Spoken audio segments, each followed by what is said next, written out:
বাংলাদেশত হিন্দুসকল থাকিব খুজিলে বাংলাদেশ ন্যাশনালিষ্ট পাৰ্টি চমুকৈ বিএনপিক ভোট দিব লাগিব। অন্যথা এজনো হিন্দুক বাংলাদেশত থাকিব দিয়া নহব। আপনারা যদি বিএনপিকে এই দেশ পরিচালনার সুযোগ না দেন, আপনারা কেউ এই বাংলার মাটিতে বসবাস করতে পারবেন না। সমাগত নিৰ্বাচনত যদি বিএনপিক ভোট নিদিয়ে তেনেহলে এই জিন্নাৰ ভূমিৰ পৰাই শপত খাইছো কোনো সনাতনী হিন্দু ইয়াত থাকিব নোৱাৰে।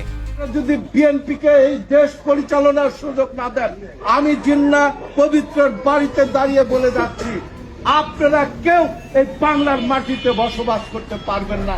বাংলাদেশত সংখ্যালঘু হিন্দুক ভাবুকি বিএনপি দলৰ। বাংলাদেশত সংখ্যালঘু হিন্দুৰ ওপৰত চলিছে অকথ্য নিৰ্যাতন। জীৱন্তে জ্বলাই দিলে দীপু দাস নামৰ যুৱকজনক, কোবাই কোবাই হত্যা কৰিলে অমৃত মণ্ডলক, বহু যুৱতী মহিলাকো নিদিলে ৰেহাই।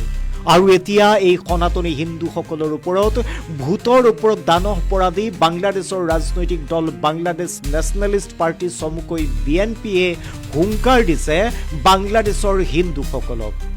বিএনপিক ভোট নিদিলে থাকিব নোৱাৰিব বাংলাদেশত। এতিয়া কি মৌলবাদী সংগঠন, কি ছাত্ৰ সংগঠন, কি ৰাজনৈতিক নেতা, সকলোৰে টাৰ্গেট সনাতনী হিন্দুসকল।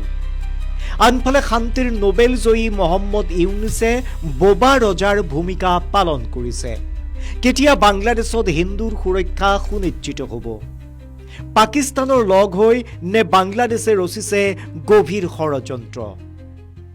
আমি স্পষ্টভাবে বলতে চাই, যদি আওয়ামী লীগের কেউ থাকেন এবং সনাতনী ধর্মের যারা রয়েছেন, আগামীতে যদি ধানের শীষে ভোট দিয়ে আপনারা যদি বিএনপিকে এই দেশ পরিচালনার সুযোগ না দেন, আমি জিন্না পবিত্রের বাড়িতে দাঁড়িয়ে বলে যাচ্ছি, আপনারা কেউ এই বাংলার মাটিতে বসবাস করতে পারবেন না।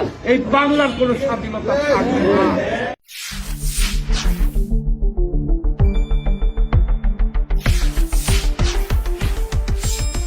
শুদ্ধ আৰু বিস্তৃত বাতৰিৰ বাবে চাই থাকক নিউজ ডেস্ক ৰিপোৰ্ট।